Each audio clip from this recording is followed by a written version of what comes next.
नमस्कार साथियों, स्वागत आप सभी का सौदागर के आज के इस नए वीडियो में। साथियों, सवाल जवाब का ये 153वां एपिसोड है, जहां पे होंगे आपके सवाल और सौदागर के जवाब। यदि आपको प्रयास पसंद आए तो वीडियो को लाइक शेयर करने के साथ साथ अपने चैनल को सब्सक्राइब कर लें, जिससे आपको तमाम जानकारियां लगातार मिलती रहें। चलिए पहले सवाल की तरफ बढ़ते हैं। अक्षया जी हैं, इन्होंने लिखा है, is it still a good idea to purchase a under construction brick work flat or shall we pay more money for Maiven flats as brickwork construction will become outdated in a few years? देखिए अक्षय जी, बड़ा अच्छा सवाल है और आपके माध्यम से तमाम लोगों को इसके बारे में जानकारी मिलेगी। पहले तो आप लोग ये समझें कि जब बात ब्रिक वर्क की आती है और माइवेन की आती है तो सीधा सीधा ये कहना गलत होगा कि ब्रिक वर्क का जो कंस्ट्रक्शन क्वालिटी है वो कम होता है और माइवेन का कंस्ट्रक्शन क्वालिटी ज़्यादा होता है, क्योंकि इसमें और भी कई चीज़ें होती जो हमें समझना चाहिए। ऐसा नहीं है कि पहले जो हाई राइजेस बनते थे वो भी माइवेन से ही बनते थे, वो ब्रिक वर्क से ही बनते थे। अब समस्या क्यों है और ब्रिक वर्क जो है धीरे धीरे वो आउटडेटेड क्यों हो रहा है, माइवेन की तरफ लोग क्यों मूव कर रहे हैं, इसे थोड़े में समझ लेते हैं और इसके जो एडवांटेज डिसएडवांटेज है उसे भी थोड़े में समझने की कोशिश करेंगे। पहली चीज़, लोग आज के समय पे माइवेन की तरफ इसलिए मूव कर रहे हैं, खासकर डेवलपर जितने भी अब हाई राइज आप टावर्स देख रहे हैं वो सब के सब माइवेन या जिसे आप टनल फॉर्म कंस्ट्रक्शन कह सकते हैं उस पे जा रहे हैं। उसका सीधा सा मतलब क्या है, पहले जब ब्रिकवर्क का काम होता था तो पहले स्ट्रक्चर तैयार किया जाता था और पैरेलली नीचे से फिर ब्रिकवर्क होता था, फिर उसका प्लास्टरिंग होता था, जिप्सम होता था, पेंट का वर्क होता था। यानी कि एक ही तरह के काम के लिए कई बार आपको लेबर जो है डिप्लॉय करने होते थे और ये काफ़ी ज़्यादा टाइम टेकिंग भी था। और जैसे जैसे आप हाई राइज पे जाते थे तो उसका कंस्ट्रक्शन कॉस्ट भी बढ़ जाता था, क्योंकि आपको ब्रिक भी ले जाना है, आप उसके पहले जो पूरा ढांचा तैयार कर रहे हैं, बिम है, कॉलम है, उसके लिए भी शटरिंग मटेरियल ऊपर जा रहे हैं। अब आज के समय पे जो टनल फॉर्म कंस्ट्रक्शन है, इसमें अगर आप देखें तो ये इसे एलू फॉर्म कंस्ट्रक्शन भी कहा जाता है। एलू फॉर्म यानी कि एल्यूमिनियम का जो फर्मा आपका होता है उसे पहले ही पूरे फ्लोर का तैयार कर लिया जाता है, उसमें स्टील जो है लगा दिए जाते हैं रीइंफोर्समेंट के लिए और फिर उसमें कंक्रीट पॉर कर दिया जाता है। इसे क्या है कि 15 दिन में उसमें स्ट्रेंथ आ जाता है और फिर नया स्लैब कॉस्ट कर सकते हैं। तो ऐसे केस में क्या है, आपका कंस्ट्रक्शन पेस बढ़ गया। दूसरी चीज क्या हो गई कि एक ही बार में आपका वॉल भी बन गया, आपका स्लैब भी जो है आ गया। अब आपको दोबारा उसमें ब्रिक वर्क करने की जरूरत नहीं पड़ती। और दूसरी चीज, एलू फॉर्म में क्या फायदा यानी कि माइवेन में क्या फायदा हो जाता है कि अंदर आपको थोड़ा फिनिश क्वालिटी ज्यादा अच्छे से मिलती है, क्योंकि जब आप ब्रिक वर्क में जाते हैं तो उसका सारा का सारा लोड जो है वो बिम और कॉलम पे होता है। इसके लिए जो उसकी थिकनेस होती है वो ज़्यादा रखी जाती है और कंपैरेटिवली जो वॉल की थिकनेस है वो कम होती है। इसके चलते आप लोग देखते होंगे जो भी ब्रिक वर्क में कंस्ट्रक्शन हो चुके हैं या हो रहे हैं उसमें आपको सिमिलर आइडेंटिकल वॉल नहीं मिलते हैं। यानी जो ब्रिक वर्क किया जा रहा है उसकी थिकनेस कम है तो आपको जो बिम है और कॉलम है वो बीच में आपको आते हुए दिखते हैं। तो इसके चलते क्या है, तो आपका यूटिलाइजेशन बढ़ जाता है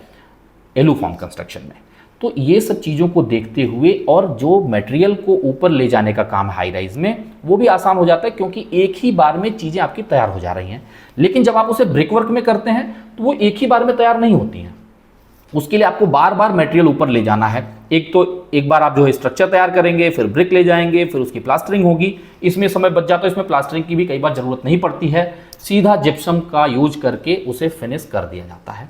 अब रही बात कि क्या स्ट्रेंथ में फ़र्क पड़ता है, जी बिल्कुल स्ट्रेंथ में फ़र्क इस तरीके से पड़ता है। मान लीजिए कोई ब्रिक वर्क में कंस्ट्रक्शन हो रहा है तो अब जरूरी नहीं है कि जो उसका ब्रिक का काम हुआ है वहाँ पे क्रैक्स ना आए, वहाँ क्रैक आने के चांसेस ज़्यादा बढ़ जाते हैं, क्योंकि बिम और कॉलम जो है वो रीइंफोर्समेंट किया गया है कंक्रीट के साथ। और जो ब्रिक वर्क है आपका, वहाँ पे आप या तो सिपोरेक्स ब्रिक यूज होता है, या तो रेड ब्रिक यूज हो रहा है, या तो सीमेंट ब्रिक जो है यूज हो रहे हैं। अब इनका जो एक्सपेंशन और कॉन्ट्रैक्शन है अलग अलग टेम्परेचर पे वो अलग होगा, और जो आपका बिम और कॉलम है उसका एक्सपेंशन और कॉन्ट्रैक्शन अलग होगा।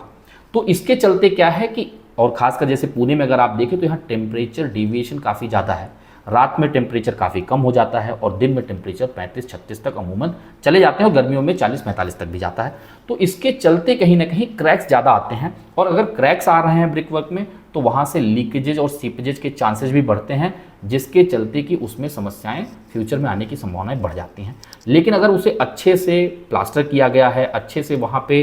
इस तरीके के पेंट यूज किए गए हैं कि जिससे वहाँ पे सीलन ना आए, तो उसमें भी कोई समस्या नहीं आती है। अब अगर आप जो है माइवेन में देखें तो इसमें भी जो है आपका एक साथ अगर कंक्रीट हो रहा है और उसे वाटर प्रूफिंग के लिए जो है आजकल एक अलग तरह का पेंट यूज होता है, जो थोड़ा सा जो है टेम्परेचर के साथ जो है आप देखेंगे वो हल्का मेल्ट भी होता है। इससे क्या होता है, जो मान लीजिए कुछ चांसेज हैं कहीं पे उसे जो आपका एल्यूमिनियम का फर्मा लगाया गया उसे रोकने के लिए उसमें होल भी किए जाते हैं, तो उसे अगर उन्होंने फिल भी कर दिया है तो वहाँ पे भी सब्सट्रैक्शन और कॉन्ट्रैक्शन से ज़्यादा प्रभाव नहीं पड़ता। तो अगर आपने लीकेजेस सीपेजेस बढ़ा लिए तो बिल्डिंग की जो है डिट्रियोट जल्दी हो जाती है, लेकिन माइवेन में वो चीज़ें देखने में कम आती हैं। और दूसरी चीज़ क्या है कि आपको जो अंदर फिनिश अच्छा मिल रहा है तो आपका यूजेबल स्पेस भी अच्छे से यूज हो पाता है, आपका टाइम बचता है, इसलिए डेवलपर उसे ज़्यादा यूज करना चाहते हैं। और कई बार ब्रिक वर्क में क्या होता है कि उसके कंस्ट्रक्शन कॉस्ट भी बढ़ जाते हैं, जैसा हमने आपको बताया, और टाइम भी ज़्यादा लग रहा है। तो इन दोनों चीज़ों के चलते अगर मान लीजिए आपको डिसीजन लेना, तो आपको ये सोचना है क्या मैं ऐसा फ्लैट खरीद रही हूँ कि जहाँ पे हमें अल्ट्रेशन करने की ज़रूरत पड़ सकती है। कोई भी इंसान जब बड़ा घर खरीदता है, मान लीजिए आप 1400-1500 स्क्वायर फीट का घर खरीद रहे हैं, तो कई बार आपके मन में यह भी विचार आता है कि जब बन रहा है हमने उसके लेआउट को देख लिया, हमें बहुत ज़्यादा चेंजेस की ज़रूरत नहीं है। लेकिन कई लोगों के लिए ऐसा भी हो सकता है कि नहीं, फ्यूचर में जाके हम इस रूम को लिविंग रूम में भी ऐड कर सकते हैं, या फिर 2 रूम को मिला के एक बड़ा रूम बना सकते हैं, या किचन से डाइनिंग लिविंग के बीच के स्पेस को जो है ओपन रखने के लिए बीच का वॉल हटा सकते हैं। तो ये सारी चीज़ें आप माइवेन में नहीं कर सकते हैं, एलुफॉर्म में नहीं कर सकते हैं, ब्रिक वर्क में ये संभावनाएं रहती हैं। तो इसके आधार पे आपको डिसीजन लेना चाहिए। वैसे आज की डेट में देखेंगे जितने भी हाई राइज बन रहे हैं वो टनल फॉर्म यानी कि माइवेन एलुफॉर्म पे ही बन रहे हैं, जिससे जल्दी बने और आपको अपना घर जल्दी 3-3.5 साल में from the date of start आपको पोजीशन मिल जाए। अब आप देखें जो अलग अलग देशों में अगर आप देखें तो प्री कास्ट का यूज ज़्यादा से ज़्यादा हो रहा है, खासकर कॉमर्शियल बिल्डिंग में। एक साथ ही पूरे फ्लोर का ब्लॉक तैयार करके उसे ले जाके सेट कर दिया जा रहा है, और यह कल्चर आपको इंडिया में भी जल्द देखने को मिलेगा, खासकर कॉमर्शियल बिल्डिंग में, जिससे आप देख पाएंगे 2 महीने 4 महीने या कह लें कि यहाँ के कंडीशन के हिसाब से 6 महीने में वो बिल्डिंग बन के तैयार हो जाएंगे। और उम्मीद यही है कि आने वाले समय पे शायद यही चीज़ रेजिडेंशियल में भी कॉपी की जाने लगे। पर उसमें क्या क्या समस्याएं हैं, क्या हैं, ऑब्वियस से पहले कॉमर्शियल में चीज़ें होंगी, उसके बाद जैसे जैसे वो सक्सेस होता जाएगा उसको भी चेंजेस आप लोग देख पाएंगे। इसे समझने के बाद भी अगर आपके मन में कोई समस्या है या प्रॉपर्टी खरीदने से पहले आपके मन में कोई दुविधा है, तो उसके लिए हमने क्वेरी कंसर्न फॉर्म का लिंक डिस्क्रिप्शन में दिया हुआ है, उसे प्रेस करिए, अपनी समस्या थोड़े में पहुंचा दीजिए, कोशिश रहेगी आपकी समस्या का समाधान दिया जाए। अगले सवाल की तरफ बढ़ते हैं। सूरज मोदी जी हैं, इन्होंने लिखा है what is the meaning of capital appreciation. देखिए Suraj Modi ji, capital appreciation buyer to buyer अलग अलग हो सकता है। मैं ऐसा क्यों कह रहा हूँ ये बताता हूँ आपको। मान लीजिए किसी ने घर खरीदा जो कि लोन ले ही नहीं रहे हैं, और किसी दूसरे इंसान ने खरीदा जो कि उस प्रॉपर्टी पे लोन भी ले रहे हैं। तो जिसने भी लोन लिया हुआ है उसके लिए कैपिटल एप्रिसिएशन वो होगा, एक तो जितना आपका कॉस्ट वैल्यू है फ्लैट का, प्लस उसमें आपने कितना जो लोन लिया उसके ईएमआईज में कितना आपने इंटरेस्ट पे किया है। तो हमारे हिसाब से ये है कि जो आपका प्रॉपर्टी कॉस्ट है उसमें आप जो है ऐड कर दीजिए आपका इंटरेस्ट। उसके बाद देखिए जब भी आप बेचने जा रहे हैं, आप मान लीजिए 5 साल के बाद आपके प्रॉपर्टी की कॉस्ट क्या है, उसमें से विद इंटरेस्ट आपको अमाउंट माइनस करना होगा। लेकिन उसके पहले एक चीज़ और ऐड करना चाहिए इसमें, यानी कि जो आपका एप्रिसिएशन है उसमें, कि जो रेंटल आपने बचाया है या फिर जो वहाँ का रेंटल वैल्यू है मार्केट का, from the date of possession से लेके जिस टाइम तक आप उसे कैलकुलेट कर रहे हैं, उसके बीच में मान लीजिए पहले 25,000 रुपये रेंट रहा होगा, बाद में 35 हुआ, फिर 40 हुआ, तो उसका एक एवरेज निकाल लीजिए। मान लीजिए 35,000 रुपये रेंट आपका एवरेज जा रहा था और 5 साल में उसका एक लमसम पैसा आया, तो वह पैसा भी आपका कैपिटल एप्रिसिएशन में आपको कंसीडर करना चाहिए, प्लस आपके प्रॉपर्टी कॉस्ट में इंटरेस्ट को भी ऐड करना चाहिए। तो लोन लेने वाले के लिए इस तरह से आप कैपिटल एप्रिसिएशन निकाल सकते हैं। लेकिन जिसने डाउन पेमेंट किया है वो क्या देखेंगे, वह यह देखेंगे कि हमने पूरा पैसा कब दिया, और उस पैसे को कहीं और रखते, एक कन्वेंशनल वे में एफडी में भी रखते तो कितना उससे और पैसा कमाया जा सकता था, उस पैसे को यहाँ पे ऐड कर देना है। उसके बाद जो आज मार्केट वैल्यू है, अगर आप बेचते हैं तो कितना आपके हाथ में आने वाला है, स्टैम्प ड्यूटी वगैरह हटा के, जो कि जो बायर होगा, एंड यूजर होगा, वो जो पे करने वाला उसको छोड़ दीजिए, आपके हाथ में क्या आने वाला है उससे माइनस कर देंगे, तो आपको कैपिटल एप्रिसिएशन निकल के आ जाएगा।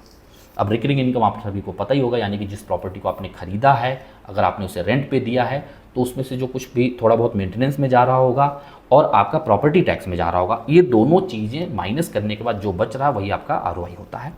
बाकी तमाम वीडियो के माध्यम से आप लोगों तक जो है तमाम इन्फॉर्मेशंस लाते हैं, इसलिए आपको सब्सक्राइब करके रखना चाहिए, जिससे आपको ये जानकारियाँ लगातार मिलती रहें। आगे चलते हैं, भाग्येश जवारे जी हैं, इन्होंने लिखा है how significantly will the completion of metro line 3 in Hinjawadi phase 3 impact the price increase of residential flat in the area. और इसी से मिलता जुलता एक मेट्रो का और भी सवाल है, पहले इसका जवाब दे देते हैं भाग्येश जी को। देखिए, अभी धीरे धीरे आपको देखें तो पुणे मेट्रो की जो कनेक्टिविटी है पुणे में वो बढ़ रही है। अभी कल के न्यूज़ के सेक्शन में हमने बताया कि जो ट्रायल है आपका रूबी हॉल क्लिनिक से लेके वो आपका रामवाड़ी तक जो है कंप्लीट कर लिया गया, यानी आने वाले समय पे आप चंद महीनों में सीधे वनज से लेके रामवाड़ी तक सफ़र कर पाएंगे। और पहले ही जो आपका ईस्ट टू वेस्ट की लाइन है उसमें तमाम मेट्रो स्टेशन रेंज हिल तक ऑलरेडी फंक्शनल है, वो भी आपका आगे वहाँ से यानी कि रेंज हिल से लेके स्वारगेट तक जल्द से जल्द अगर कंप्लीट हो जाता है तो एक अच्छी खासी कनेक्टिविटी आ जाएगी। इसके साथ मेट्रो का फेज 3 जो मेगापोलिस सर्कल से आपका वाकड़ चौक और वहाँ से आगे बालेवाड़ी बानेर होते हुए आगे आ रहा है, तो उसमें भी क्या होगा कि जब जैसे जैसे कनेक्टिविटी बढ़ेंगी लोगों के लिए ज़्यादा कन्वीनियंट होगा। अब मान लीजिए कोई इंसान रहता है एक छोर पे, मान लीजिए वो रहता है कोई क्यूले के एरिया में और उसको आना है ईस्ट पुणे, तो पहले तो वो क्यूले से आएगा वाकड़ की तरफ कि वहाँ से वो मेट्रो ले, फिर या तो वो शटल सर्विस यूज करे। अभी शटल सर्विस इतनी स्ट्रांग है नहीं क्योंकि मेट्रो लाइन इतना ज़्यादा विस्तार भी पुणे में हुआ नहीं है, यानी कि इसे इवॉल्व होने में थोड़ा थोड़ा समय लगेगा। दूसरी चीज़, एक और फैक्टर काम करता है साइकोलॉजिकली कि जिसके पास अपना खुद का व्हीकल है वो तब तक जो है मेट्रो या पब्लिक ट्रांसपोर्ट नहीं यूज करते जब तक उन्हें लगता है हाँ काम चलाया जा सकता है अपनी खुद की ही व्हीकल से, क्योंकि लोगों के पास पैसे हैं, कमाया उन्होंने, उनके पास गाड़ी है, तो वो क्यों जाए पब्लिक ट्रांसपोर्ट को यूज करने। यही सेम चीज़ हुआ था अगर आप दिल्ली का जो मेट्रो है उसे अगर आप स्टडी करने की कोशिश करें। एक समय था जब रोड पे ट्रैफिक कम थी अमूमन, आज के समय से वैसे तो 10 साल पहले भी कम नहीं था लेकिन आज के मुकाबले कम था, तो लोग जो है मेट्रो कम प्रेफर करते थे। लेकिन जैसे जैसे कनेक्टिविटी बढ़ती गई और रोड पे ट्रैफिक बढ़ता गया, लोगों को मजबूरन जो है मेट्रो का सफ़र करना पड़ा और उससे समय भी बच रहा है, आपका पोल्यूशन भी कम होता है, क्योंकि पब्लिक ट्रांसपोर्ट में आप समय, पैसा और पोल्यूशन ये सब चीज़ें कम करते हैं। लेकिन इसे सक्सेसफुल होने के लिए पहले ज़्यादा से ज़्यादा कनेक्टिविटी हो, यानी जैसे ईस्ट टू वेस्ट का मेट्रो है, नॉर्थ टू सेंटर का मेट्रो है, इस तरीके से और भी रूट्स पे जैसे हमने बताया है कि मेट्रो लाइन धीरे धीरे बढ़ेंगी तो उसका उपयोग भी लोग करेंगे। और लगातार पुणे की सड़कें भी सक्रिय होती जा रही हैं। सक्रिय कैसे होती जा रही हैं? क्योंकि गाड़ियाँ बढ़ती जा रही हैं, तो लोगों को मजबूरन जो है कहीं ना कहीं मेट्रो का सफ़र करना ही होगा। और इससे जो ट्रैफिक आपका लगता है, चाहे आप पूरे हिंजौड़ी में देख लीजिए, फेज़ 3 से लेके मानगांव होते हुए फेज़ 1 तक आप आते हैं तो ट्रैफिक की क्या सिचुएशन है सबको पता है। तो इसको देखते हुए जैसे वो लाइन ओपन होगा ज़्यादा से ज़्यादा लोग उस पर सफ़र करेंगे और कहीं ना कहीं इसका इम्पैक्ट जो है आसपास के प्रॉपर्टीज़ पे ज़रूर होगा। पर मैं फिर यही कहूँगा कि जैसे जैसे कनेक्टिविटी बढ़ेगी इसका फ़ायदा लोगों को होगा। और इसके साथ साथ कई लोग जैसे ईस्ट टू वेस्ट शिफ्ट होते हैं या नॉर्थ पुणे से ईस्ट की तरफ शिफ्ट हो रहे हैं, वेस्ट की तरफ शिफ्ट हो रहे हैं, तो उनके लिए अपना घर चेंज करने की ज़रूरत शायद ना पड़े, क्योंकि उनके पास पब्लिक ट्रांसपोर्ट होगा और आसानी से आधे घंटे के टाइम पे वो एक छोर से दूसरे छोर पे जा पाएंगे। यहाँ प्रतीक प्रकाश जी, जैसा हमने आपको कहा मेट्रो से मिला जुला, इन्होंने पूछा है मेट्रो खराड़ी से आगे जाएगा। जी बिल्कुल, इसके बारे में हमने पहले भी वीडियो में कवर किया हुआ है और उसमें बताया है किस तरीके से जो है आपका रामवाड़ी का जो मेट्रो लाइन है वो खराड़ी बाईपास से होता हुआ वाघोली तक जाना है। लेकिन अभी इस पर कोई फंड एलोकेशन ये सब चीज़ें नहीं हुई हैं, उसमें जो भी आगे अपडेट होगा आपको बताएंगे। दूसरा, जो सोलापुर हाईवे से आपका मगरपट्टा होते हुए मुंडवा होते हुए जो इस तरफ से आके नगर रोड को कनेक्ट होना है मेट्रो, उसकी भी चर्चा चालू है। लेकिन जब तक इसका फंड एलोकेशन नहीं हो जाता, इसका पूरी तरीके से DPR नहीं आ जाता है, तब तक उम्मीद करना कि जल्द से जल्द बनेगा वो ठीक नहीं होगा। एक बार इस पर फंड एलोकेट हो जाए, काम चालू हो जाए, तो आप जिस दिन से काम चालू होगा मान सकते हैं कि 2.5 से 3 साल में आप मेट्रो का सफ़र कर पाएंगे। आगे चलते हैं, अमित जी हैं, इन्होंने लिखा है is it right time to buy flat in Pune और should we wait to stabilize market and then go for it. देखिए अमित जी, रियल इस्टेट का मार्केट कभी भी आप खरीदना चाहें तो हर किसी के लिए ओपन है, पर ये डिपेंड करता है कि जो इंडिविजुअल खरीदने जा रहा है उसका पर्पज ऑफ बाइंग क्या है और वह किस तरीके से फंड को अपने अलाइन करने वाले हैं। उसके हिसाब से उसको रियल एस्टेट मार्केट में मैक्रो टू माइक्रो का अप्रोच रखना चाहिए। अलग अलग लोकेशंस को जो है समझना चाहिए। अगर मान लीजिए आपको इन्वेस्टमेंट करना है तो क्या क्या फैक्टर्स आ सकते हैं, ड्राइवर्स कितने आसपास मौजूद हैं, अगर आपको खुद रहना है तो आप काम करने के लिए कहाँ पे हैं, वहाँ पे स्कूल्स वगैरह हैं क्या अच्छे खासे जहाँ पे आपके अपने बच्चों को आप पढ़ाना चाहते हैं। ये सारी चीज़ों को ध्यान में रखते हुए फिर इस अप्रोच को जब आप रखते हैं, बर्ड आई व्यू से देखते हुए फिर नीचे तक आते हैं, तो आप उस चीज़ को फिल्टर कर पाते हैं। अब रही बात टाइमिंग की, देखिए कभी भी मार्केट स्टेबलाइज नहीं होने वाला है। आज भी भारत जैसे देश में जहां 50% लोगों के पास अपना घर नहीं है, यानी या तो वो रेंट पे रह रहे हैं या तो वो कंबाइंड फैमिली के स्ट्रक्चर में रह रहे हैं, तो यहाँ कभी भी जो सेल्फ यूज घर का नीड है वो इतनी जल्दी कम नहीं होने वाला, क्योंकि जो सप्लाई आ भी रही है उसके कॉस्ट इतने ज़्यादा हैं कि वो मैक्सिमम जो आपका पॉपुलेशन है वो उससे दूर है। अब वो उस पॉपुलेशन में से जो एक तबका निकल के आता है, जो इस काबिल बन पाता है कि मैं घर खरीद सकता हूँ, तो उसके बावजूद भी ऐसे कई लोग हैं जो घर खरीदने की सिचुएशन में नहीं है। तो डिमांड सप्लाई अगर इन टोटलिटी आप देखें पूरे देश के लेवल पे, तो वो इतनी ज़्यादा है, यानी कि डिफरेंस है, डिमांड बहुत ज़्यादा है, सप्लाई कम है, और जो सप्लाई है भी वो एक्सपेंसिव है, और उससे जो है खरीदने वालों की जो संख्या है वो धीरे धीरे उस अफोर्डेबिलिटी तक लोग पहुँच रहे हैं। तो वो, और रियल एस्टेट जैसी चीज़ में क्या होता है कि from the date of launch या डेट ऑफ कंस्ट्रक्शन स्टार्ट होने से लेके पोजीशन आने में लगभग 4 साल एवरेज लग जाते हैं। कोई प्रोजेक्ट कोई डेवलपर 3 साल में कर देता है, कोई 3.5 साल में, कोई 4 से 5 साल भी लगा देता है, तो एवरेज 4 साल तो लगने ही वाले हैं। यानी कि जो किसी ने अपने सेल्फ यूज के लिए भी घर खरीदा है उसको भी वो घर 4 साल बाद मिलने वाला है, और उस 4 साल के दौरान पे और भी लोगों की नीड या अफोर्डेबिलिटी हो जाती है, अपना घर की चाहत हो जाती है और वो खरीदते हैं, यानी इसे मिलने में काफ़ी डिले है। तो ये मार्केट कभी स्टेबलाइज हो पाएगा इतने आसानी से, ये दिखता नहीं है। इसके लिए आपको अपना फंड कैसा अलाइन है उसके हिसाब से आपको एंटर करना चाहिए, क्योंकि इसको एग्जांपल के तौर पे मैं आपको बताऊं, अगर आप जो है कोविड के पहले का सिचुएशन देखें, 2015, 16, 17, 18 तक आप देखें तो मार्केट लगभग एक जैसा था, कन्वेंशनल ग्रोथ था। लेकिन जैसे ही कोविड आया लोगों को घर की वैल्यू पता चली, बीच में गवर्नमेंट ने स्कीम्स वगैरह भी निकाले, जो हाउसिंग लोन के रेट ऑफ इंटरेस्ट थे वो भी कम हुए, तो उसके चलते लोगों ने काफ़ी ज़्यादा मात्रा में घर खरीदे, इन्वेस्टर्स ने भी खरीदे, जितने एनआरआई लोग हैं उन्होंने भी इंटरेस्ट दिखाया, क्योंकि कन्वर्जन रेशियो भी बढ़ चुका था, डॉलर के रेट बढ़ चुके थे, प्लस यहाँ पे स्टैम्प ड्यूटी का भी वेवर था, आपके रेट ऑफ इंटरेस्ट लोन का वो भी कम था, तो लोगों ने पैसा जो है लगाना उचित समझा। अब इस तरीके से अगर आप देखें कि इतने ज़्यादा बायर हैं, ये बात जरूर है, जब आप माइक्रो लेवल पे जाते हैं तो लोग सबसे पहले ये प्रायोरिटी देते हैं कि इंफ्रा डेवलपमेंट कहाँ पे है, आसपास कंपनीज कहाँ पे हैं, हमें क्या रेंट पे मिल पाएगा, या अगर मैं अपने लिए घर खरीद रहा हूँ तो क्या मेरे लिए कम्यूट करना आसान होगा, क्या मैं इतना कॉम्प्रोमाइज़ कर सकता हूँ, उसके हिसाब से लोग डिसीजन लेते हैं। इसके चलते माइक्रो मार्केट में अगर आप देखते हैं तो कई कई जगहों पे गुच्छों में ज़्यादा आपको जो है डिमांड दिखता है, और उसके शैडो लोकेशंस में देखते हैं तो उसके अपेक्षाकृत लोग वहाँ जाना कम पसंद करते हैं, भले वो थोड़ा सस्ता हो। अब जो अफोर्ड नहीं कर सकते वो उस लोकेशंस में जाते हैं। इसके लिए हमने आपको कहा कि आपको पहले अपनी नीड को जो है कहीं ना कहीं एक बार अलाइन करना होगा, उसके हिसाब से आप जो है टाइम लीजिए, मार्केट को समझिए, और तब आप उसमें एंटर करिए। कहीं भी आपको या आप लोगों में से किसी को भी समस्या आ रही तो उसको समझने के लिए हमने क्वेरी क्वेश्चन फॉर्म का लिंक दिया, जैसा हमने आपको बताया, उसे प्रेस करके अपनी समस्या पहुँचाइए, डिस्कस करिए और उसके बाद कोई डिसीजन लीजिए। आगे चलते हैं, अमित चौहान जी हैं, इन्होंने लिखा है what is the future of Mahalunge. देखिए अमित जी, इस पर हमने एक डिटेल वीडियो बनाया है, शायद आपसे वो वीडियो मिस हुआ हो, अगर आपने नहीं देखा है तो उसे आई बटन पे प्रेस करके एक बार आप देख लीजिए, और उसके बाद भी आपको लगता है कि नहीं उसमें कुछ चीज़ें ऐसी हैं जो आपको नहीं समझ में आई हैं, या ऐसी चीज़ें नहीं हैं जो कवर करना चाहिए था आपके हिसाब से, तो आप हमें दोबारा उसी वीडियो पे कमेंट करके बता सकते हैं, कोशिश रहेगी उस पर एक डेडिकेटेड वीडियो आपके लिए बना दिया जाए। आगे चलते हैं, सुजाता सिंह जी हैं, इन्होंने लिखा है I am an experienced old time investor but you are exceptional. आपने बहुत इंसाइट्स दिए हैं, बहुत बहुत धन्यवाद आपको। I am looking to buy as an end user in मामूडी, प्लीज़ एडवाइस। देखिए सुजाता जी, मामूडी लोकेशन की अगर खास बात पे बात करें तो ये मुंबई पुणे बेंगलोर हाईवे प्लस आपका मुंबई पुणे एक्सप्रेसवे, इन दोनों से अच्छे से कनेक्टेड है, यानी कि जहाँ पे ये दोनों हाईवे एक तरीके से इंटरसेक्शन कर रहे हैं उसके पास का लोकेशन है। इसमें देखें तो इस लोकेशन को तब बहुत ज़्यादा पुश मिला था जब इस मार्केट में लोधा बेलमांडो का जो प्रोजेक्ट लॉन्च हुआ था, काफ़ी लंबा समय होगा, 10 साल से ज़्यादा हो गए, तो उस लोकेशन को एक काफ़ी ज़्यादा जो है पहचान मिली थी। उसके बाद अगर आप देखें, क्योंकि वहाँ हिंजौड़ी मौजूद था, वहाँ पे बानेर, बालेवाड़ी, वाकड़ जैसे लोकेशंस थे, तो एफोर्डेबिलिटी के लिए प्लस दूसरी चीज़ ऐसी थी जिन्हें भी शहर के जो एक तरीके से शोरगुल माहौल से थोड़ा शांत वातावरण चाहिए होता था, वो लोग जो है गहुंजे हो गया, मामूडी हो गया, रावेत हो गया, क्यूले हो गया, ये लोकेशन प्रेफर करते थे।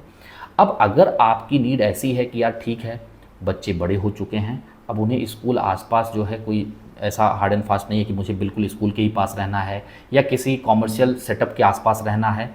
तो तब तो आपको सिटी के अंदर देखना होगा, ये सब चीज़ें ज़रूरी हैं। अगर नहीं है तो फिर तो आप वहाँ पे रह सकते हैं, क्योंकि अपेक्षाकृत आप जो अभी चहल पहल वाले एरिया हैं उनसे थोड़ा शांत आपको मिलेगा, प्रॉपर्टी के कॉस्ट भी कम मिलेंगे, और अगर आप एंड यूज पर्पज से देख रहे हैं तो ऑब्वियस है कि आप लॉन्ग टर्म के हिसाब से सोच रही हैं, तो आपको वहाँ पे परचेज कर सकते हैं, आपको लंबे समय तक वहाँ पे रहने के बाद एक अच्छा खासा एप्रिसिएशन भी मिल सकता है। लेकिन अगर आपके दिमाग में ये होगा नहीं रहने के लिए भी ले रहे हैं, हो सकता है किसी इन्वेस्टमेंट के रूप में भी यूज कर लें, तो अभी वहाँ पे इतना ज़्यादा आरओआई नहीं आने वाला है। तो एंड यूज पर्पज से अगर आपको वहाँ पे बड़ा स्पेस मिल रहा है, क्यों मैं बड़े स्पेस की बात कर रहा हूँ, क्योंकि समय के साथ साथ कई बार ऐसा लगता है कि स्पेस क्रंच है। अब ये इंडिविजुअल टू इंडिविजुअल जो है डिफर करता है, फैमिली मेम्बर्स कितने हैं, आपका एज ग्रुप क्या है, कितने बच्चे हैं, इन सारी चीज़ों पे, और कितने फ्रिक्वेंटली जो है आपके रिलेटिव्स वगैरह आते रहते हैं, तो ये इंडिविजुअल टू इंडिविजुअल डिफर करेगा। तो आप अपने पहले स्पेस रिक्वायरमेंट को समझ लें, जितना आपको लग रहा है उससे थोड़ा कोशिश करिए 50-100 स्क्वायर फीट ज़्यादा रहे या 150-200 स्क्वायर फीट ज़्यादा रहे, तो शायद फिर आपको अपग्रेड करने के बारे में नहीं सोचना होगा। क्योंकि जैसे आप अपग्रेड या स्विच करने के सोचते हैं, तो जितना आप अभी मेहनत करके किसी प्रॉपर्टी को फाइनलाइज करेंगी, फिर उसको एग्जिट करना एक सबसे बड़ा टास्क होता है। क्योंकि रियल एस्टेट में एंटर तो हर कोई कर सकता है, लेकिन एग्जिट किस बेस पे आप कर पाएंगी,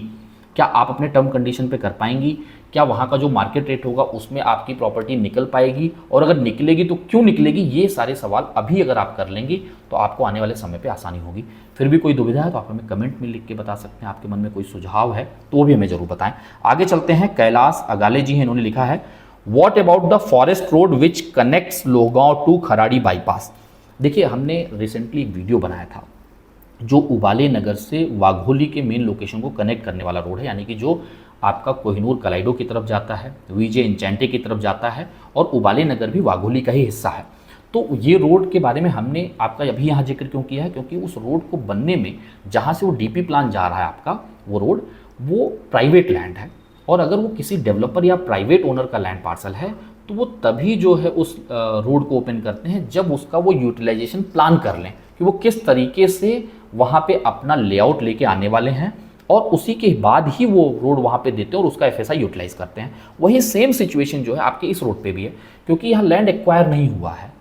आप देखेंगे तो बीच बीच में कई जगह पे जो प्राइवेट लैंड ओनर्स हैं वो अपनी ज़मीन इसलिए नहीं दे पा रहे हैं क्योंकि वहाँ पे वो डेवलपमेंट नहीं कर रहे हैं, और मेजर डेवलपमेंट इसलिए नहीं हो रहा है क्योंकि वो पूरा का पूरा फनल जोन है, यानी लैंडिंग जोन है जहाँ से फ्लाइट्स लगातार आती जाती हैं, तो वो कोई हाई राइज डेवलपमेंट कर नहीं सकते। तो मान लीजिए अगर वो अपनी ज़मीन रोड के लिए पूरी तरीके से छोड़े भी वाइड रोड, तो उसका एफएसआई लोड कहाँ करेंगे, क्योंकि उस ज़मीन की जो बेसिक एफएसआई है उसको भी यूटिलाइज करने के लिए उनके पास हाई राइज का परमिशन नहीं है।